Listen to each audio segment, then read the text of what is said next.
Hello everybody, my name is Caden Vogel, obviously, I'm your guys' classmate. Today I'm going to be presenting on mental illness, addiction, and self-worth in the scope of young adulthood.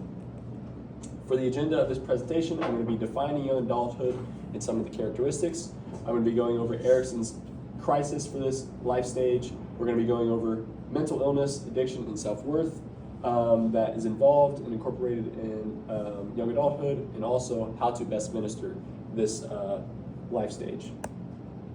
So for young adulthood defined, there's a lot of definitions for this life stage because it's so complex. A lot of people think it's from 18 to 25 years old. A lot of people go off of social indicators such as buying your own home, getting away from your parents, developing in a vocation or a skill. For this class, I think it's best to define it as one developing or having the opportunities to develop their vocation and finding the skills that they need for it and developing in those skills. This comes with a lot of opportunities, a lot of crises, as we'll touch on, and yeah, it goes over a lot of indicators that society might deem as you being a young adult. All right, read. So here's a little example here. We got Annie, who pursues a secondary education, lives on campus. A lot of opportunities for her comes in the full face of education, but a lot of hardships is she has to learn how to live with diverse group of kids. It's not a bad thing at all, but there is some conflict there and just something you have to learn. For Mark, he joins the military straight out of high school.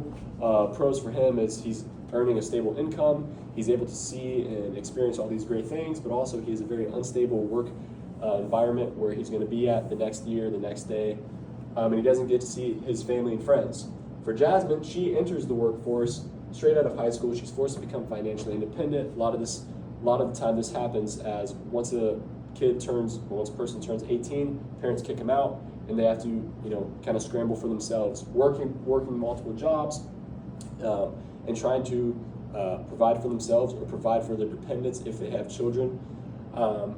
And yeah, so a lot of hardship that comes with that is that she doesn't get a lot of time to form those deep committed relationships and find time for herself and time for other relationships, hobbies. Societal expectations such as buying your first home, getting out of your parents' house, entering the workforce. This can come with a lot of comparison and pressures, as you might see a friend or a person you went to high school with who's killing the game, has their own house, has a spouse already, and you're just sitting there scrambling, getting by, still live with your parents, sort of deal. This can question that person's identity and say, who am I really and what am I contributing to this world? Characteristics include the brain developing. Obviously the brain is still developing in young adulthood, and so when the young adults are pushed into these pressuring situations where a lot of uncertainty is happening, they discover that if they go down one route, then they close off 10 more. And so a lot of times young adults can act on impulse, and they don't have those connections in their brain yet because they are not experienced. Some physical characteristics is that young adults are in the peak shape of their lives, so it allows them to get involved in recreational sports and be involved with social groups in that regard. Cognitive, they're able to think more abstractly, they're able to think more optimistically, even in the face of a lot of different routes they can take and pressures that come from entering the adult world. Emotional, they are more susceptible to things such as anxiety and depression, as we'll touch on, because of the stress put onto them by this new society that they're stepping into. Erikson's crisis for this life stage is intimacy versus isolation. The task for this, for the young adult, is to form deep, committed relationships, whether that be in friendship circles or romantically. And those who fail to do this often are isolated, often experience loneliness, and can question why don't people like me? Why am I not getting invited here and there? So on and so forth. Distractions can play a big part into this because someone might be distracted in trying to get an education or trying to enter the workforce or trying to just survive the day. So for our first topic in mental illness, obviously it comes in the form of anxiety, feeling helpless, feeling lonely, feeling depressed. 36% of young adults have anxiety and 29% report having depression. Compare that to the 18% of the teens who experience anxiety and only 15% of teens who experience depression. So you see that fluctuation because of that, feeling lost, feeling like they are purposeless, because of there's so many routes they can take. They don't know who they are, and they don't know how much they can contribute to the world.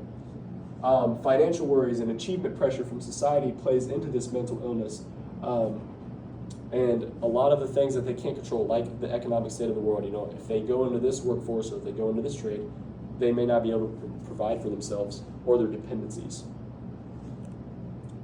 How Scripture relates, it can be tough for young adults. For example, in 1 John 4:8, when it says God is love, it's hard to find meaning in that for some young adults, because they think, well, I don't feel very loved right now. I'm in a very desperate situation where I'm fending for food every day. I'm barely getting by at my job, or 2 or 3 jobs. So it can be hard to really relate to Scripture. But also, Scripture and spirituality can provide a framework for who that person is and how they relate to the world, and who they are, and not just defined to what they're doing or what society says they are. For addiction, this can be drugs, alcohol, work, technology, so many different addictions. Trying to escape from these harsh realities that they're being faced with in the adult world. Past traumas, peer pressure from social groups. They feel like they need to indulge in a certain activity just to feel accepted. They often feel invincible because they have this new authority being away from their parents, so they're more susceptible to diving into dangerous behaviors. This is an example of John, who has an alcohol. Obviously, John is not a real person. Alcohol use disorder. He's kicked out at 18. He's forced into this adult status, adult world. Faced with a lot of stress, he finds friends that somewhat relate to him, that are in a kind of crappy situation. So they get into bad habits, drugs and smoking and all of that. And so he falls into this economic, social, and personal-ish cycle of struggling with substance abuse, struggling with these not good behaviors. For our third topic is self-worth. Self-worth can come in the form of social roles, a person's vocation, and in the social groups and relationships that they form as a young adult. With this, a young adult can question their identity, how they're being perceived externally, and their internal motivations as well. They can gain self-worth from that. If they're looking only to the external forces for value, they might be saying, well, my boss says I'm not putting enough here, I'm not getting enough production done here, so it can be very damaging to a person. Jeffrey Arnett's top 5 young adult challenges is identity exploration, instability, feeling in between, self-focus, and being in the age of possibility. From exploring someone's new identity, being able to think more deeply about oneself and what they contribute to the world, to feeling in between of being an adolescent and an adult, being able to more focus on themselves with the new authority and not being so dependent on other people's time, and also being in this age of so much possibility that it can be, it can be stressful for a young adult. Best ways to minister young adults starts with the attitude of the minister, him or herself.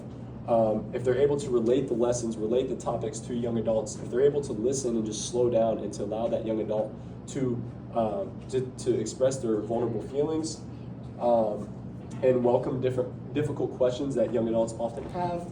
Actions they can take is being a part of service projects, building, using that peak physical strength at their peak physical state that young adults are in, spending time in the community, being one-on-one between the minister and young adult. Individualization is very important, especially if they're going through a very rough time with mental illness or with questioning their contribution to the world as they dive into society. Or even a casual board game night with other young adults is very beneficial just to escape the pressures of daily life. So yeah, here's my bibliography, page 1 and page 2. And yeah, thank you so much for listening to my presentation. Now I'm open to any of your guys' questions.